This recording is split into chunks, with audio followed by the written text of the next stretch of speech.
morning. You're listening to The Brief Wake Up, your mindful start to the day.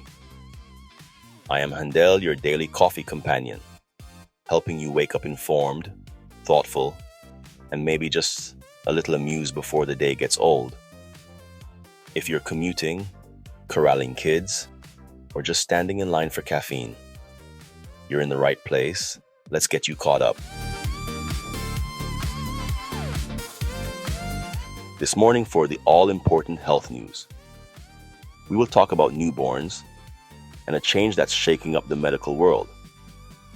For decades, every baby born in the US has been recommended to get the Hepatitis B vaccine within 24 hours of birth.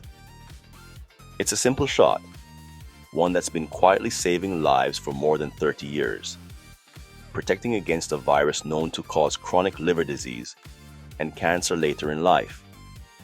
But recently, the CDC's Advisory Committee on Immunization Practices, known as the ACIP, made a stunning move.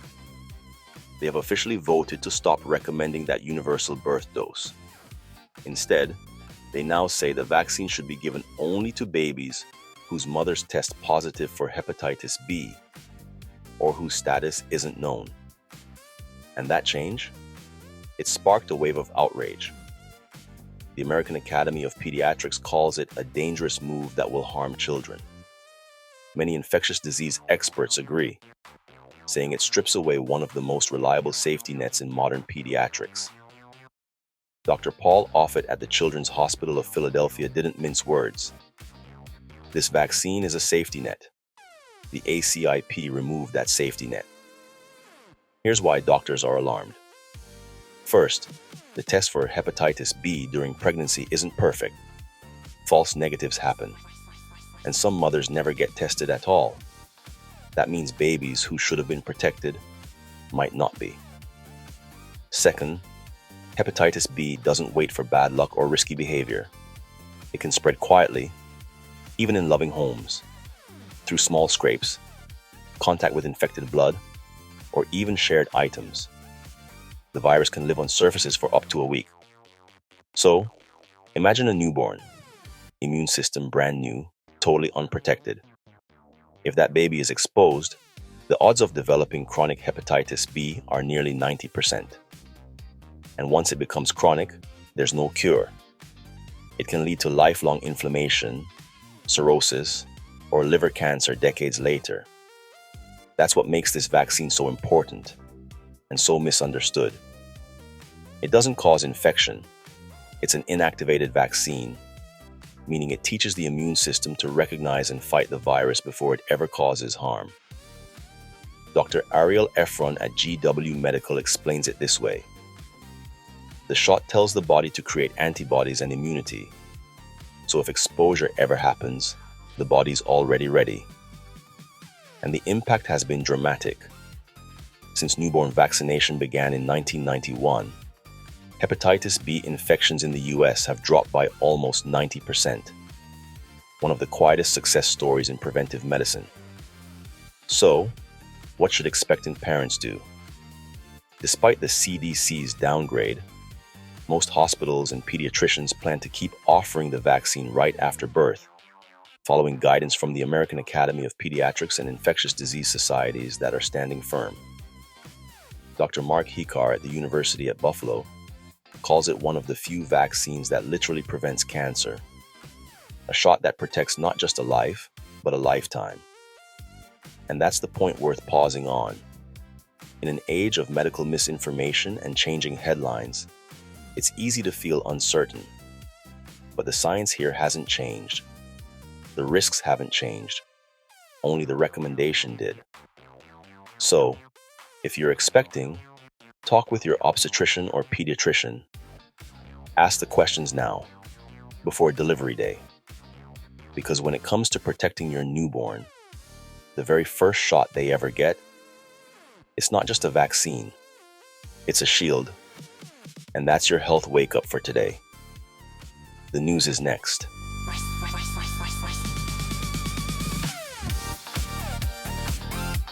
For the news, it's a day of sharp lines and bold moves. Across the world and across industries, leaders are making one thing clear: they're not backing down.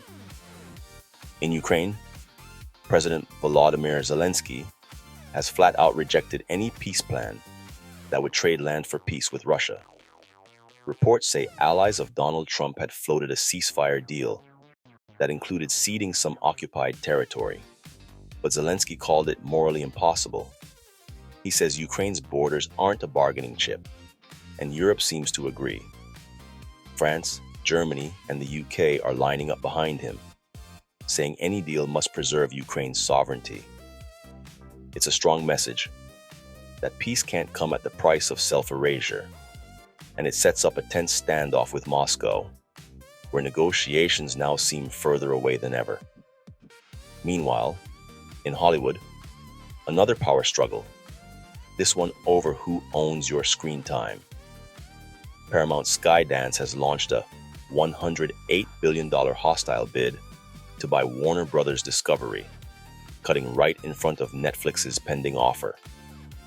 It's one of the largest media takeover attempts in history, and it's already causing shockwaves. Paramount's CEO David Ellison says Netflix's deal is anti-competitive and unlikely to pass regulators. And just to add a twist, Donald Trump weighed in publicly, warning that the Netflix-Warner merger could be a problem, hinting he wants a hand in shaping the final outcome. If Paramount succeeds, it will create a media powerhouse that could rival Disney and Netflix and reshape how entertainment, politics, and power intersect. So, whether it's Zelensky holding the line on national borders or Paramount trying to redraw the lines of global media, today's headlines share a theme. In a world full of shifting ground, the real fight is over who gets to draw the borders. The Big Sip is next. This morning's Big Sip is about something we all feel from time to time: the nostalgia paradox. That quiet voice that says, things used to be better. The streets were safe. The people were kinder.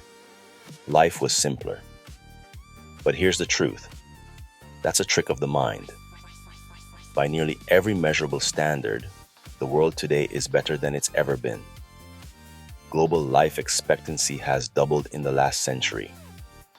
Child mortality has fallen by more than 80%. Extreme poverty, once the norm for most of humanity, is now below 9%. Fewer people die in wars. Widespread slavery has been abolished. And more people today can read, vote, travel, and access healthcare than at any other time in history. So why doesn't it feel that way? Psychologists call it rosy retrospection. It's our brain's highlight reel, cutting out the pain, the boredom, and the uncertainty, leaving only the golden glow. We remember how we felt in the past, not what life was like. And that's powerful, because emotion stamps memory more deeply than fact. But the past we miss wasn't perfect. It was just edited. The good old days weren't always good for everyone. They came with segregation, untreated disease, shorter lives, and fewer rights for women and minorities. We forget that when we romanticize. And yet, nostalgia isn't all bad. It reminds us of what we value: community, connection, purpose, and things that can get lost in the noise of progress. The trick is to use nostalgia as a compass, not a time machine. To ask, what from the past is worth carrying forward, and what belongs behind us? Because every so-called golden age once looked messy and uncertain until time polished it smooth. So maybe the real question isn't, were the old days better? It's, what will future generations thank us for improving? The world today is far from perfect, but it's the best it's ever been, and it's still getting better. The lighter roast is next. For the lighter roast, our topic is dating in different operating systems. Let's talk about dating, and why sometimes love crashes, not because the feelings aren't real, but because the software isn't compatible. We like to think of dating as a chemistry test. You talk, you laugh, maybe your hands brush and fireworks go off. But what if the problem isn't chemistry? It's just coding. Because not everyone's brain runs on the same operating system. Some people process emotion in quick bursts, others in slow waves. Some find small talk grounding, others find it exhausting. Some love eye contact, others feel like it's staring into the sun. That's the world of neurodivergence, the wide spectrum of ADHD, autism, dyslexia, OCD, sensory sensitivity, all the ways human brains are wired differently. And in dating, those differences can be both beautiful and brutal. One partner might crave constant contact, the good morning texts, the voice notes, the check-ins, while the other needs silence to recharge. One hears sarcasm as humor, the other hears it as hostility. One wants to decode the vibe, the other just wishes you'd say the vibe out loud. And here's the twist. Many people don't even know they're neurodivergent. They just feel like dating keeps breaking down for mysterious reasons. They blame timing, or luck, or emotionally unavailable people, when really, it's just two operating systems trying to handshake on the same Wi-Fi.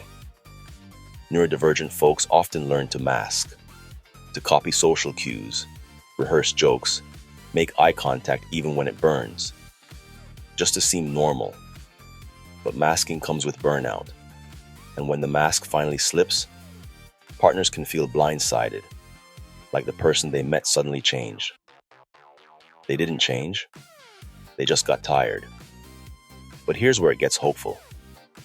Once you understand the wiring, once you learn each other's interface, things get a whole lot better. When communication shifts from guessing to clarity, when needs are said plainly instead of hinted at, relationships become simpler, not colder. Neurodivergent or not, we all crave the same thing, to be understood in our own language. Love doesn't need perfect compatibility. It needs curiosity. It needs someone willing to debug the connection instead of throwing out the device. So maybe the future of dating isn't about finding someone who gets you instantly. It's about finding someone patient enough to read the manual. Because when love updates its software, everyone wins.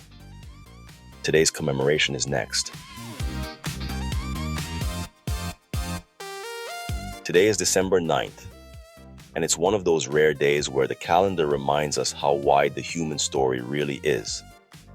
Around the world, this date holds many meanings. Let's start in the Nordic countries, where it's Anna's Day, or Annadagen. In Sweden and Finland, it marks the unofficial start of Christmas preparations. Families begin soaking their lutefisk, baking holiday breads, and lighting candles against the long winter nights. It's the quiet start of togetherness, that moment when kitchens warm and the season's rhythm begins to hum. In the Caribbean, Antigua and Barbuda celebrate National Heroes Day, honoring the men and women who built the nation's independence and identity. Across the islands, schools tell the stories of founders, freedom fighters, and cultural pioneers. A reminder that heroism isn't always measured by armies, but by endurance, vision, and faith in a better tomorrow. The day also carries deep spiritual meaning. In the Eastern Orthodox Church, December 9th marks the feast of the conception of the Most Holy Theotokos by Saint Anne, honoring the moment Mary herself was conceived. It's a feast about beginnings, quiet faith, divine purpose, and the mystery of how hope takes root long before it's seen. But the world also pauses today to remember its darkest lessons.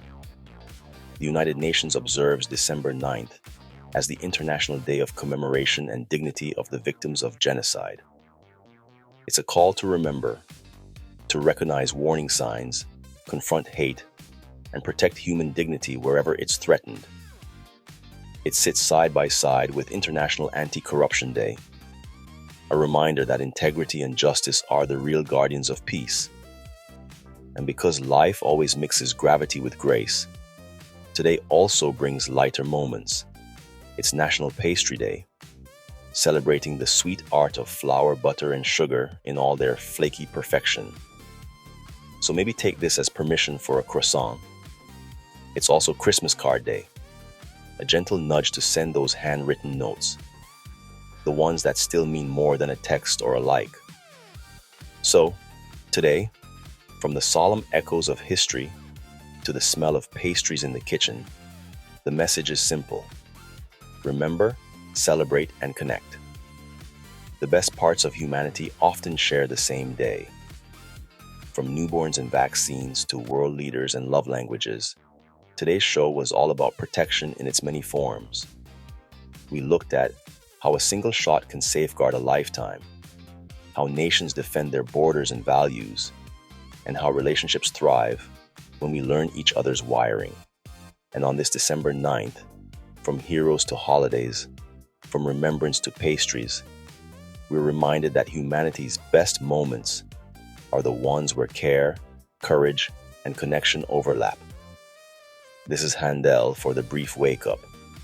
Remember to be calm, kind, and curious. Top off that cup and see you tomorrow.